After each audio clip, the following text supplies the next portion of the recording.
There we go. Just getting used to this gyroscopic mouse. Haven't used this thing yet. This is pretty cool, though. Look at that. All right.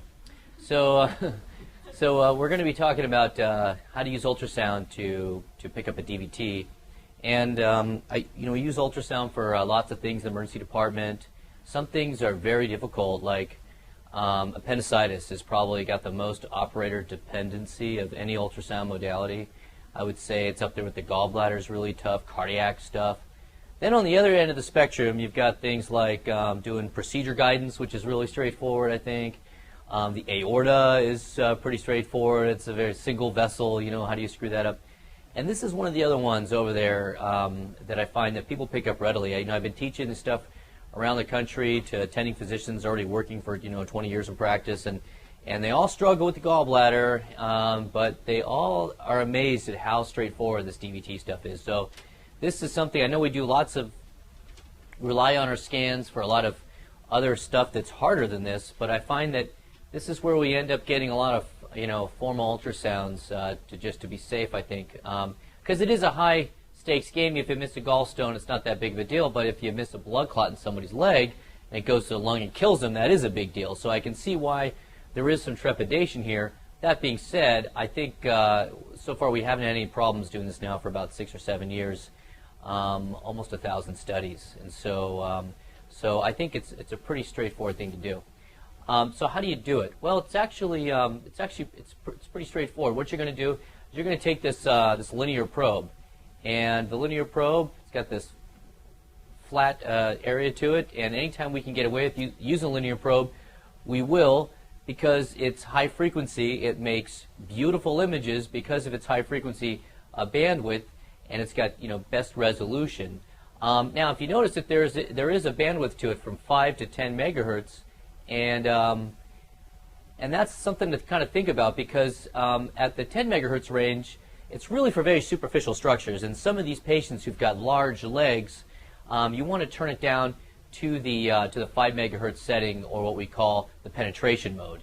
And you do that on the mode setting on the Sonocyte device. You would go from gen to res to pen, and it just toggles. You keep pushing that button, and it keeps going back between gen, res, and pen. What does that mean? Gen means the middle frequency setting. So if the probe goes from 5 to 10 megahertz, generally speaking, it'll fire up at that middle frequency general setting at 7.5 megahertz. On patients who have very large tree trunk legs, you want to turn it down to the penetration mode so you can get the sound to go all the way towards the end of its ability to see, which in a linear transducer is about 5 or 6 centimeters on the penetration mode, because you're down at about 5 megahertz then. Okay, so we had a patient the other day who was really challenging to see, enormous legs that I had over an ED3, and we went to the penetration mode, and we actually got some decent images of her femoral system. The popliteal system was a loss. So in those extreme edges of body habitus, I think it's reasonable definitely to send those patients downstairs to radiology. Now, ultrasound really is the initial screening modality in symptomatic patients. So to think that you can go bed to bed to bed, in patients who are just at risk for DVT like they are in the ICU, but not necessarily with symptoms, the same test characteristics don't necessarily hold up. So it's really great in the symptomatic patient. There's about 500,000 screening exams every year. We know that ultrasound is accurate. It's 95% sensitive, 98% specific in those symptomatic patients. And when you withhold anticoagulation in those patients, it's been shown to be safe. Now, the problem is that in their own literature, radiology has been whining about the overuse of the emergency department, or of radiology, because the majority of these scans, they're screening ultrasounds, and the majority of them are actually negative. And so, taking the patient down to the radiology department, finding a technician, interpretation, to do this 24 hours a day, not available across the country, definitely. I mean, we could do it here at UCI, but we're definitely the exception and not the rule. Most places around the country, because this is so burdensome on the departments of radiology, and I use that term because I found it in their own literature, in a journal that they had published this, they used that term, that the ER is burdensome on them. I loved it. I jumped right on that and throw it in my lectures whenever I can. Basically, for around the country, it really is too much to ask somebody to be on call 24 hours a day to rule these out. So what do? You got someone with leg swelling in the emergency department, you don't have ultrasound, you know what you do? you give them Lovenox, and they get another ultrasound the next day. Lovenox, as we all know, is not a benign drug. If you had to inject Lovenox to me right now, you know, based on my lifestyle, I wouldn't really like that at all, to be honest with you. There's some risks there with giving people Lovenox. It's much easier, I think, to just go and do the ultrasound. So how do you do it? Well, just keep in mind, this is some anatomy over here. We've got the femoral area around this area here, and this is the inguinal ligament, and we can see right at that inguinal ligament there, that's where the abdomen turns into the leg. And we can see these vessels that emerge along the leg there, the femoral artery and the femoral vein. And at this very proximal location, you're actually going to be able to see the great saphenous vein. If I can show you right there, that's the great saphenous vein adjoining the common femoral vein. And at that location, that's where you're going to start compressing. Okay, it's really up superior. Okay, way up there by that inguinal ligament. Now, right away, you're going to see a branching of the femoral vein into the superficial and deep femoral veins. And the deep femoral vein is a very small caliber structure. It's actually really hard to see. As soon as it dives right down to the bone, you don't even actually see it anymore. And so because it's small caliber and you can't see it, it's not that clinically relevant anyways if it got a DVT, because it becomes such a small caliber.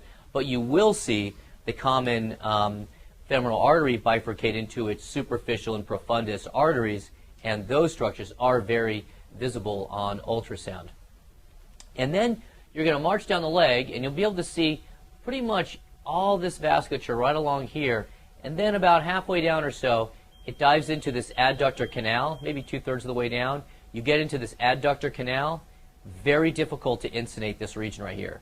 It takes people, even in the best of hands, to be able to see this an additional 10 to 15 minutes total for both legs to be able to visualize the adductor canal. But then eventually it gets down into the popliteal fossa. So here it is up here in the groin area. We see the superficial femoral artery, and we can see down here the deep femoral artery with its paired common femoral vein. You can see how they're linked side by side here, lateral, medial. How do you remember that the vein is more medial to the artery? Venus rhymes with penis. Vagina doesn't rhyme with vagina. It starts with the same. I know that's how you remember it. So, yeah, whenever I'm teaching this at the bedside, I have to decide if I'm going to say Venus penis or Venus vagina. But hopefully, I get it right most of the time. But so which leg is this? Which leg do you think this is right here? If the indicator here is to the patient's right, is this the left leg or the right leg? Good, it's the left leg, as we're demonstrating here, adjacent in the picture. Excellent. Good. So, and that's kind of the course that the vessel will take. Kind of, this is where you're going to be placing the probe. This is the sonographic window. And then right when you get to about here, you're not going to be able to see the femoral vein very well at all because it dives down in that adductor canal. But eventually, though, it comes all the way down to this popliteal region where we make good visualization of it again. And in that popliteal region, what happens is that the vein comes to the top in the pop, because now we're looking, oops, wait a minute, hold on, go back.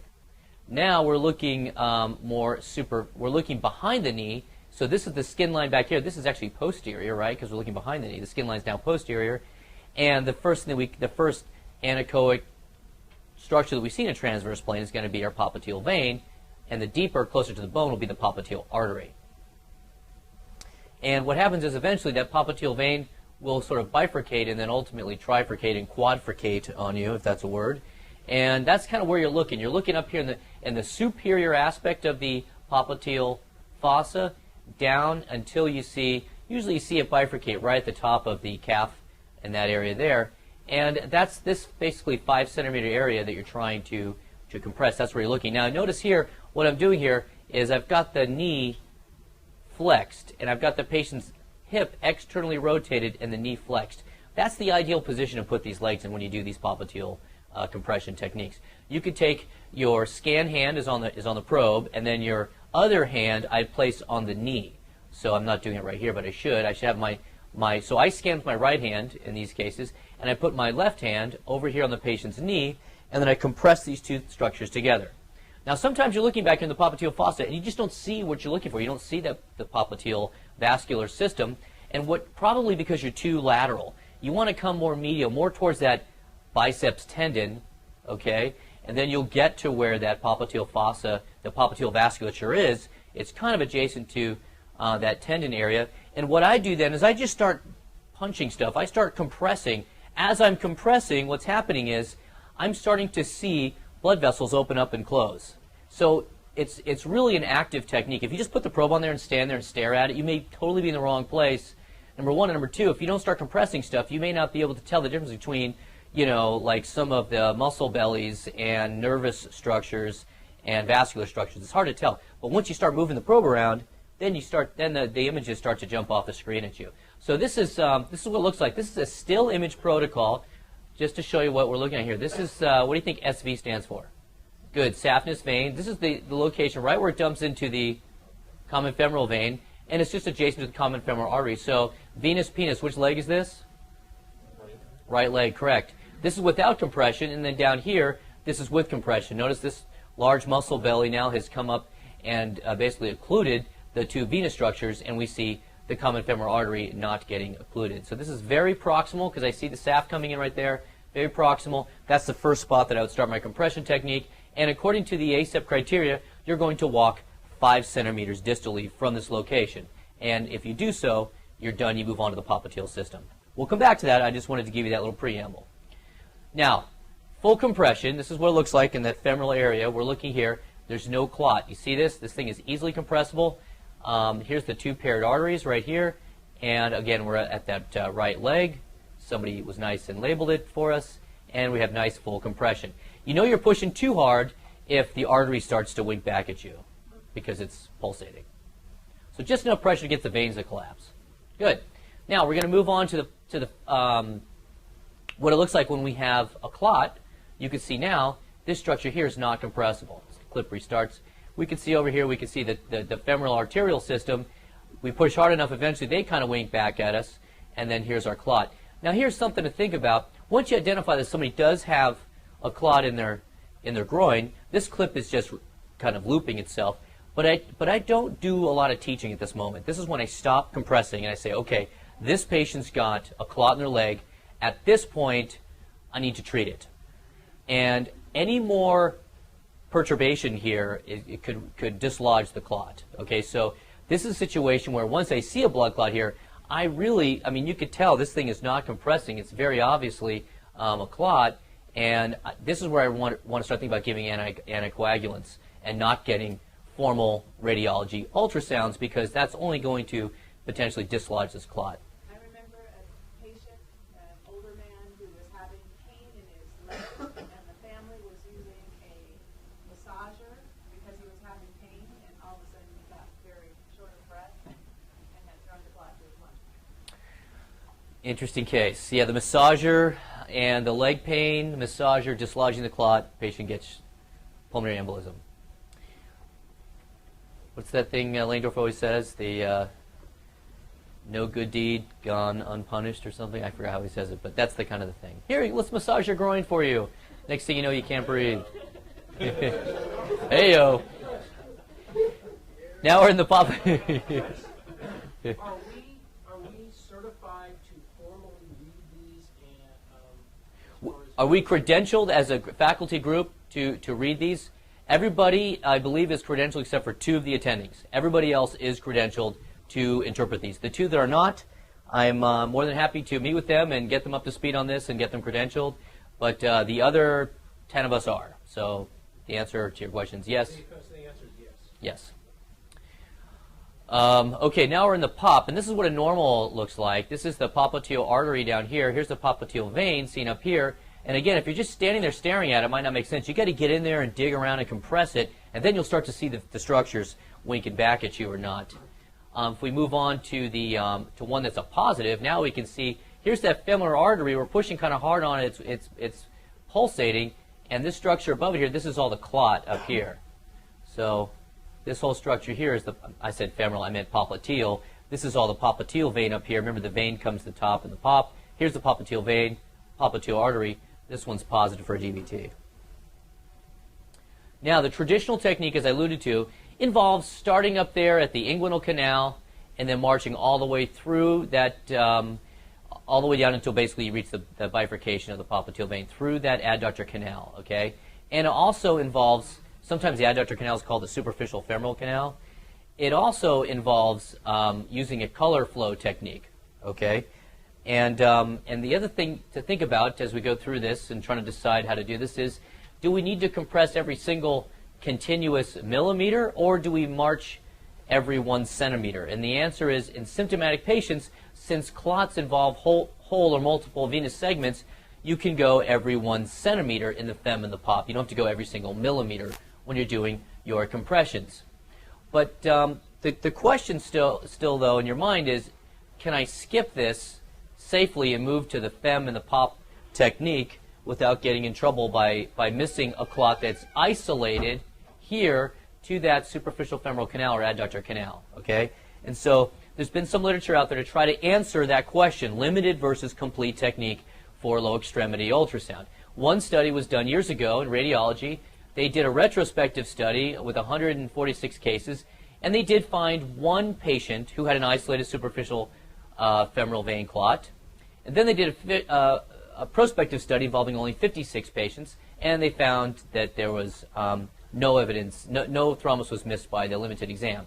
Then emergency physicians did this at Christ Hospital the year before I got there to do my fellowship. They took 112 patients, they had 34 DVTs, and they compared themselves to radiology, using radiology as a gold standard. The radiologists were doing a full leg color technique, and it turned out that that they had pretty good agreement. There was one combative patient that the ED called positive, radiology called negative, and there was another patient that the ED called positive, radiology called negative, but the ED was so sure it was positive they ordered a contrast venogram that turned out to be positive.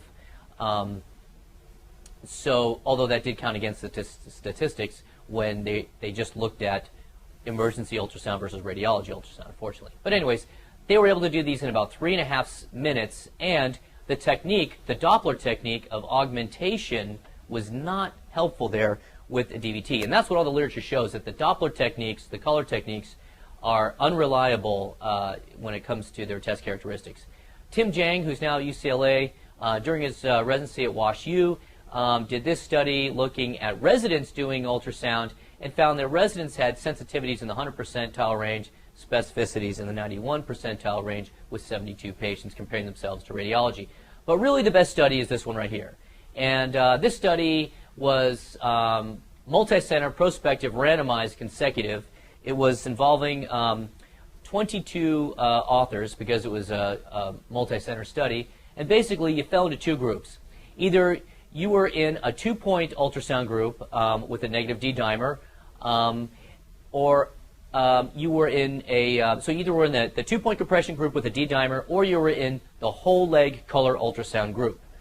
And so if you were in the 2-point compression group, you either had a negative D-dimer or a positive D-dimer. If you had a negative D-dimer, you came back in 3 months. If you had a positive D-dimer, then you came back in a week. And then if that was, ultrasound was negative, then you went on to have a follow-up in 3 months. So all the patients in the 2-point group got followed up at 3 months. All the patients in the whole leg ultrasound group got followed up in 3 months. Now, what's interesting about the whole leg group is that they also included the calf vein and marched their way all the way down through the calf veins, which they had a term for called axial DVTs. So there were 2,098 patients that got randomized in each group. That's what I mean by this was a good study. They had 1,045 in the 2-point group and 1,053 in the whole leg strategy.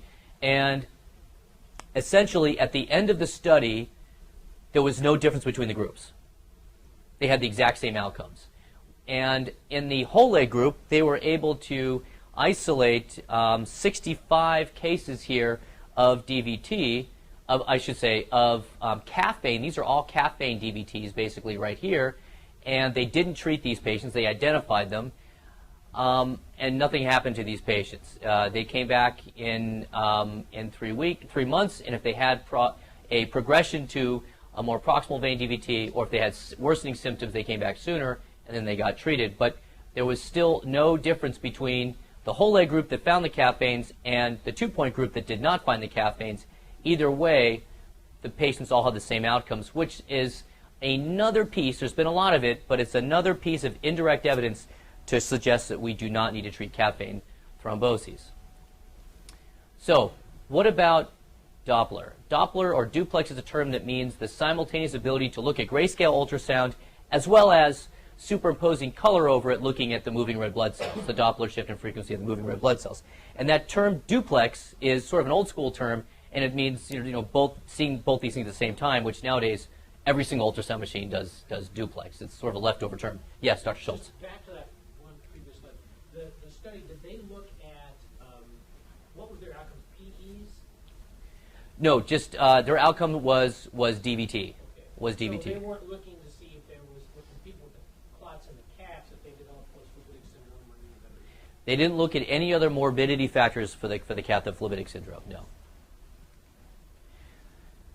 So it turns out that with this Doppler, this duplex technique, that it seems like it would be a great idea to be able to see problems with the actual flow of the blood through the vessels.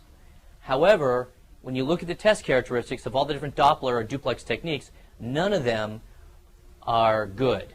And they are just not accurate enough to rely upon to say one way or the other patient does or does not have a DVT, which is good for us novice sonographers who just want to rely on the grayscale techniques alone and not have to learn these fancy color techniques.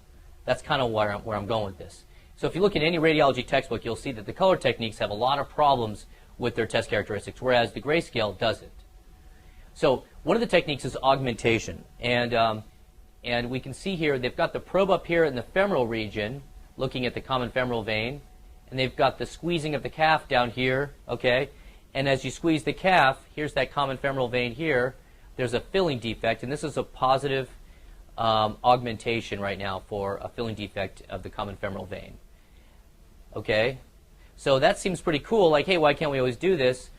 But it does suggest when you have full color surrounding the entire vessel here that there is patency between the point of compression and the sampling site. However, once again, all the literature shows we cannot rely on this augmentation technique. It just doesn't work. There are other techniques too with Doppler, like spontaneity. You should just see blood spontaneously flowing in the larger vessels without having to compress the calf. It doesn't work. Phasic variation, that as you breathe in and out, you should see changes in the Doppler signal, but again, it doesn't work. What about clot echogenicity? You'd think that you'd be able to just visualize the clot and say, oh, there's a clot. And you did see that a little bit on some of those examples I showed you. However, clot echogenicity is variable. It depends on the transducer that you're using, the frequency it's at, how old the clot is, what the extent of the thrombolytic process is, and sometimes if the blood is moving slow enough, and if you overgain it a little bit, what we used to call poor man's Doppler, we could actually hallucinate a clot there. So slow-flowing blood that's overgained can look echogenic. So you can't rely on this clot echogenicity thing.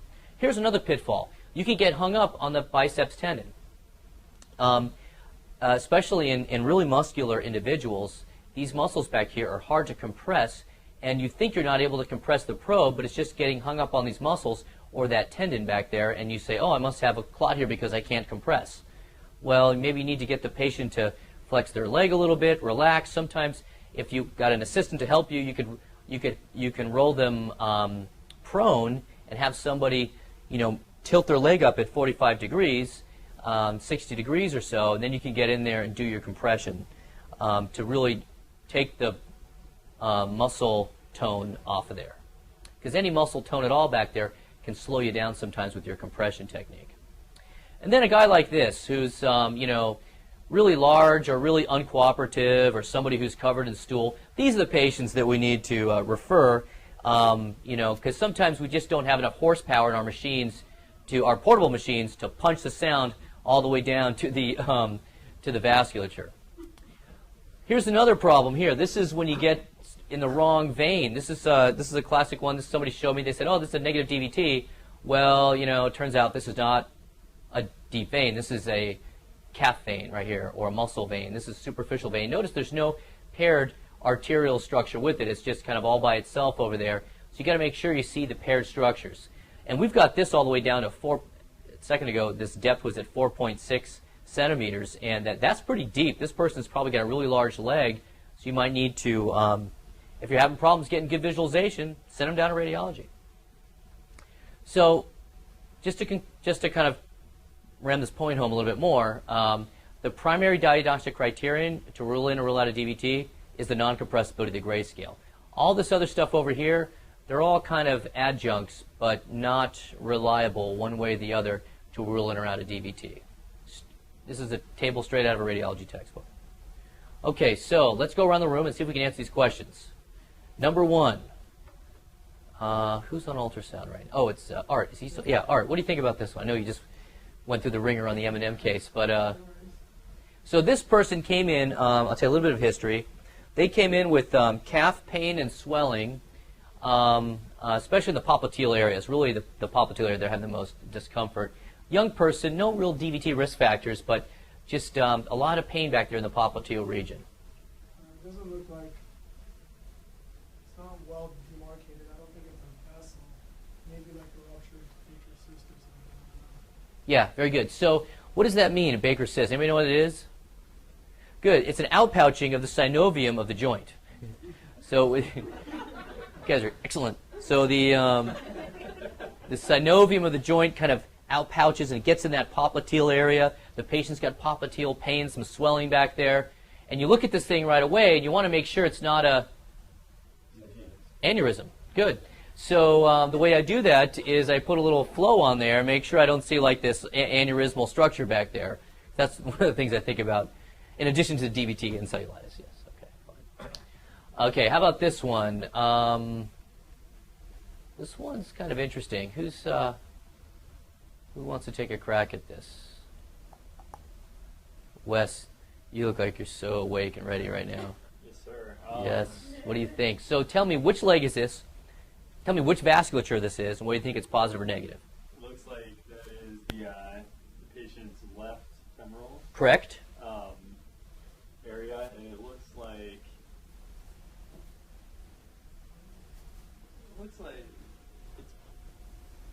it's pretty.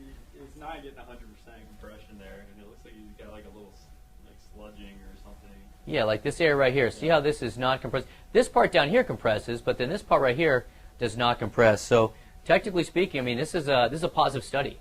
Okay, so it's a positive femoral vein there on the left.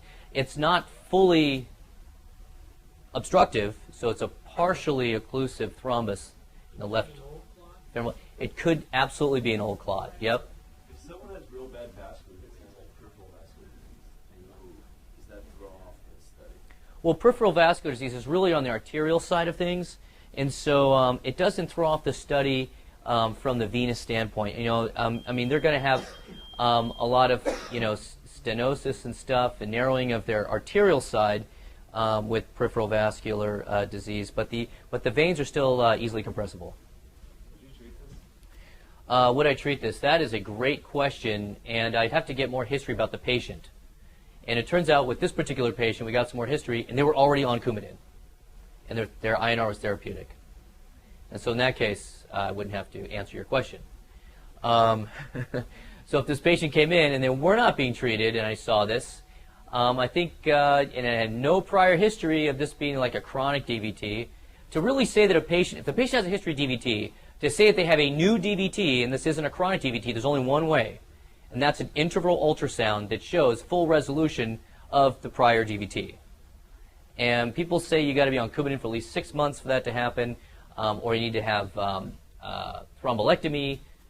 It's confusing. If this patient was never on any anticoagulants and I saw this, I would treat this. My issue is more these people come in like with histories of DVTs in the past. 2 or 3 years ago was treated for 3 or 4 months, resolved, now comes in, so my leg is swollen, and you get this. Yeah. And so it's like, what do you do with that? It's a great question. Clinical conundrum for sure, because to put them back on the anticoagulants, I mean, the anticoagulants have gigantic risks with them, and I really hate to.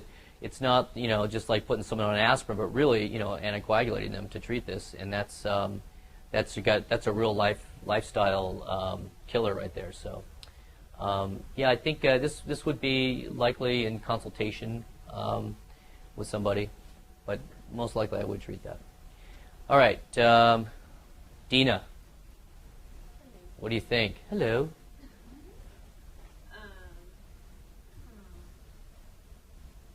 It looks like you're looking at the popliteal fossa. Yes, that's correct. And I think it's compressible. I think yeah, it is compressible. What you're seeing now is that vein being compressed and the arteries right in there. Yeah, so why don't we see the vein right now? You're compressing too hard. Perfect. Well done, Dina. She's like, I just took this course 3 months ago. So when you're in the pop, that's what I mean. You got to be bouncing around back there because you may already be pushing too hard. It's pretty easy. It's such a floppy vein. It's easy to have already be compressing it. Excellent. All right, Mervis. Mervilicious. I like that. Looks like we are in femoral region, Correct. right femoral, Right fem. and that area looks compressible, but it looks like a lymph node or something above it. Very good. Yes. Here's that lymph node up there. Excellent. So if you've got a patient, this is nice. Kind of hard to visualize down here. Once in a while we see a good closure there, but I'll tell you what, you got a patient who comes with like leg swelling, it's kind of red, and you're going back and forth. Maybe it's cellulitis, maybe it's DVT, and you're on the fence, and you see good compressibility there, and you see this kidney, what looks like a kidney, a miniature kidney up here. That's what lymph nodes look like. You see a little miniature kidney sitting here in that inguinal area. You can actually put some power flow on there, drop down your PRF in the 800s, 600s, and you will see good flow throughout that whole lymph node. They're very vascular structures.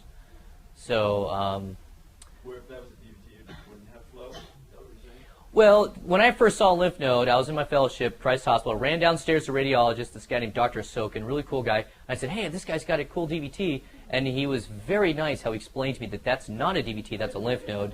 I will always remember him and respect him for that, his gentleness with me. But I'll tell you, it really, that's what still, right, you see that and you go, well, maybe that's the SAF up there, something coming in. But, it's in that superficial tissue there. You can see it's not in the deeper tissues. So I already forgot your question. I got sidetracked. That was a large DVT. I really appreciate your Yeah, story. yeah. I'll just keep telling stories to DVT distract you from the would question. that likely not light up. It's just all my question. So your question is, what would it look like if you put flow on it? It would light up. It would be hypercoic. If that was a DVT and you put flow on it and there was flow going to it, does that say this is not a DVT? If there is flow going to it, If I see flow going down here or up here? up there, and you're like, is that a DVT? There's flow. You're like, no, that's definitely not a DVT. Okay, so can I put flow on this to tell if that's a DVT or not? Once again, I would caution you to use any of that flow stuff to say something's a DVT or not, because all that literature is so bad for that. The color parameters that you use for the color augmentation and the respiratory variation are way higher PRFs than we're using, much lower sensitivity. Here you have to turn the sensitivity of the Doppler way up to see any flow in there. So it's like you can't even compare the two. That probably answer your question, but that's how I would use it. Dr. Schultz, you're asking me if I have an example of a lymph node that's got nice flow to it. Not in this talk. I'm trying to be sure this isn't a DVT. You say it looks like a lymph node. Maybe if I see 1,000 of these, I'd recognize it. But yeah, I could see how I think it's a non-compressible vascular. That's the first thing I thought when I saw that first time. Yeah, you basically identify the vasculature down here as separate from this lymph node. See, the vasculature is down here, femoral artery, common femoral vein. If I see that, I don't have to worry about the image above it. That's what I'm saying, yes. So you rule that out by simply seeing the vessel. Seeing the vessels beneath it, yep. And putting it into the clinical context, say, hey, this guy's got a red swollen leg. This really, I would expect to see a lymph node there.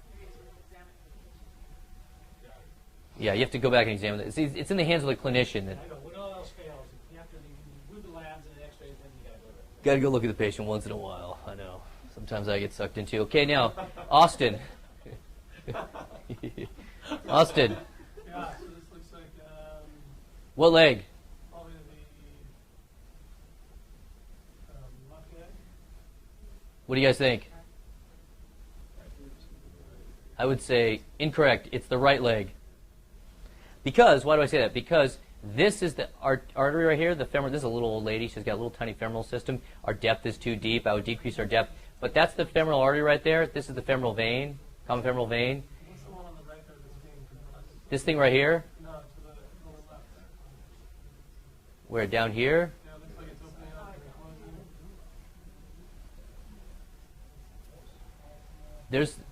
This is an arterial structure down here that's being compressed so hard, I think, that we're starting to see some compression of the arterial system. But what do you think this is right here, this common femoral vein? I guess I was fooled by the collapsing, arterial. Part of this thing that's collapsing here is a little bit of this femoral vein that's collapsing a little bit in here, too. Yeah, you see it a lot. I mean, can you guys see how this is a collapse? I picked ones that were really hard. Most of these are super obvious. But I wanted to pick some ones that were the ones that I struggled with so that you could kind of get a feeling for the other end of the spectrum there. So that's basically it. You start in the fem, you go down about 5 centimeters, and you go to the pop, you go down 5 centimeters. And it's the grayscale compressibility. Now, the way I do it is I go down until I don't see it anymore, because it only takes me another 10 seconds or so of marching until I get maybe halfway down the leg. And it gives me a little bit more practice with it and some teaching and stuff like that. So I go down until maybe about halfway down the leg until I don't see it anymore. If I keep seeing it, sometimes I go right through that superficial femoral canal, in that adductor canal, if I keep seeing it. But usually I don't. 90% of the time I lose it somewhere halfway down the leg, and then I go to the pop, and then I go to the other leg. And so, but technically speaking, it's that 5 centimeter distance up there. Any questions about that stuff? Other questions?